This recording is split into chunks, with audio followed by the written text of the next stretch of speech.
বরের এত উপকার করি তাও কোনোদিন মুখ ফুটে একটু প্রশংসা করবে না।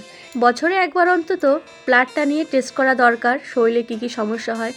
বাচ্চা তো অনেক ঠান্ডা কাশি লেগে আছে, তাই ব্লাডটা নিয়ে একটু টেস্ট করবে। আর এখানে উপকারটা কী করেছি সেটা বলছি। এর আগের বার তোমাদের দাদাভাইয়ের কালেকশনের ব্যাগটা হারিয়ে গেছিলো, তাই আমি এবার তোমাদের দাদাভাইয়ের কালেকশনের ব্যাগটার উপরে নাম আর ফোন নাম্বার লিখে দিয়েছি। যদি কোনো ভালো মানুষের হাতে পড়ে সে দিয়ে দিবে, আর যদি কোনো ভালো মানুষের হাতে না পড়ে তাহলে তো আর পাওয়া যাবে না। ডায়েট করছে, চিনি ছাড়া চা খাচ্ছে, গ্রিন টি খায়, তবে এখানে গ্রিন টি নাই দেখে ওর চায়ে এক চিনি নেই। তো আমি যেটাতে চা ছেঁকেছিলাম সেই গ্লাসটাই নিয়ে নিলাম। ড্রাইভার কাকু টাকাটা দিয়ে দেবো, 7 তারিখ থেকে শুরু হয়ে যায় বেতন দেওয়া। কদিনে ডনিও যেন ছেলের গাড়ির আওয়াজ বুঝে গেছে। দেখো ও দাঁড়িয়ে আছে এসে, মানে জিশানকে বলছে চলো গাড়ি এসেছে, চলো এখন তুমি বেরাও। আর আজ থেকে শুরু হলো ছেলের হাফ প্যান্ট হাফ শার্ট। এর আগের দিনই মেসেজ করেছিল, তবে আমার ফোনে রিচার্জ ছিল না দেখে আমি দেখতে পাইনি, তো আজ থেকেই পড়িয়ে দিলাম। Good morning everyone, welcome back to my channel. আমারও চলে এলাম নতুন একটা ব্লগ ভিডিও নিয়ে। তো রান্নাবান্না তো হয়ে গেছে, কিন্তু রান্নাঘর পরিষ্কার করা, বাসন মাজা, এগুলো সব কিছু বাকি আছে। তো সেই কাজগুলো এখন করব। তো চলো তোমরাও ব্লগটা দেখতে থাকো। যা কাজ আছে সবগুলো সেরে স্নান ধান করে, সকালের পুজো তো হয়ে গেছে, তারপরে দুপুরের পুজো দিতে হবে, তখন একবারে ভাত খাবো। মানে খেতে ইচ্ছে করছে না। মুড়ি দিয়ে শ্যামাই হোক বা পায়েস বা সুজি, আমার সবই ভালো লাগে মুড়ি দিয়ে। ঘুম থেকে উঠে যাদের ভাত খাওয়ার অভ্যাস তাদেরই কি আর চাইতে মন ভরে আর পেটেও ভরে না।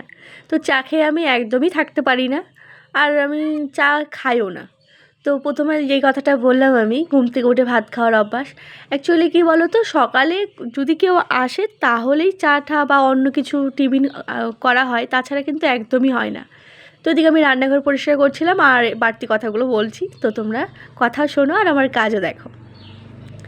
সকাল টাইমে একদমই হয় না। সকালে তো ওই তোমরা তো জানো যারা আমার ডেলি ব্লগ দেখো, সকালে ওই একের পর এক সবার টিফিন বানাতে গিয়েই সেই 10টা বেজে যায়, ছেলে বেরোয় তখন 10টার দিকে।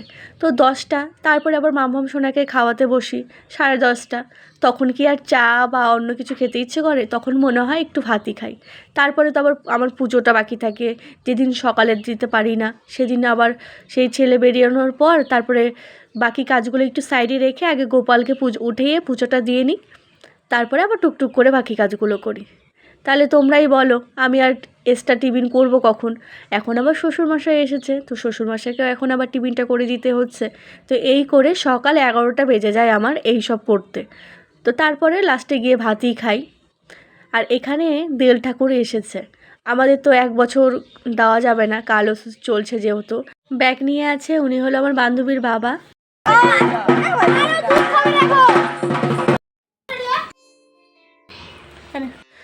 ফুচকা খাওয়ার আগেই এগরোলের প্রস্তুতি নিয়েছিলাম যে এগরোল বানাবো। মাম্মাম শোনা এত কান্নাকাটি করলো যে ফুচকা কিনে দিতে হবে, তাই অল্প কিছুই ফুচকা কিনেছিলাম যেহেতু এগরোলটা খাবো তাই।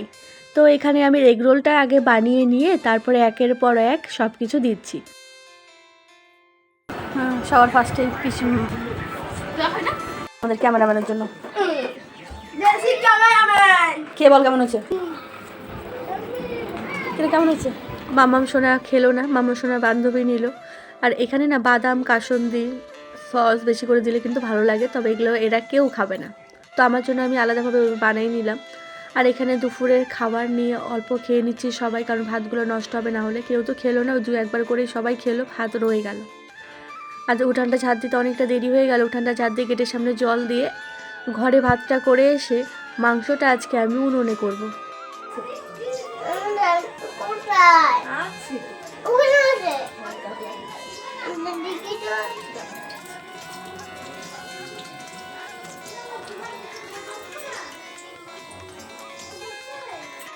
এখন এখন মাংস বানাবো।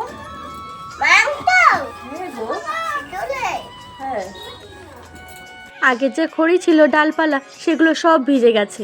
এই যে বাতাগুলো বেরিয়েছে আমি সবগুলো জমিয়ে ওই এক চালাটার নিচে সব রেখে দিয়েছি। বেশ অনেক দিন জানো তো রান্না হয়ে যাবে, তবে ওই খড়িগুলো না তাড়াতাড়ি রান্না করে শেষ করতে হবে, কারণ বাতাগুলো তো একদম পচে গেছে। আর কিছুদিন পর থেকে একটানা বৃষ্টি শুরু হবে, আর বৃষ্টি শুরু হলে আমাদের এই দিক দিয়ে তো উলু এত পরিমাণে উৎপাত করে আর বলার মতো না। তো উলু তো না হলে সব শেষ করে ফেলবে, তাই যে কোনো এক টাইম যদি আমি খড়িতে রান্না করি তাহলে কিন্তু খড়িগুলো শেষ হয়ে যায়। তো অনেকদিন পর উনুনে মাংস রান্না করছি। মজা করে খাবে মাংস। এবার রান্না করে ভাতটা করলাম আর এখানে তাড়াতাড়ি করে মাংসটা করে নিচ্ছি। পড়িস না পড়িস না পড়িস না বাবা। এক হাতে স্ট্যান্ড, এক হাতে গাবলা। মাম্মাম সোনা চিকেনটা খুবই পছন্দ করে আর সঙ্গে আমার ভাস্তাও পছন্দ করে। এখানে দেখো লাল লাল ঝাল ঝাল করে চিকেনটা বানিয়ে ফেলেছি, তবে ঝালও কিন্তু অল্প দিয়েছে। আর দেখো বাইরে মুষলধারে বৃষ্টি হচ্ছে, তার মধ্যে আমরা মাংসের ঝোল আর ভাত গরম গরম খেয়ে নিচ্ছি। এদিকে বাইরে তোমাদের দাদাভাই শ্বশুরমশাই আর এখানে বাচ্চাদের দিয়েছি।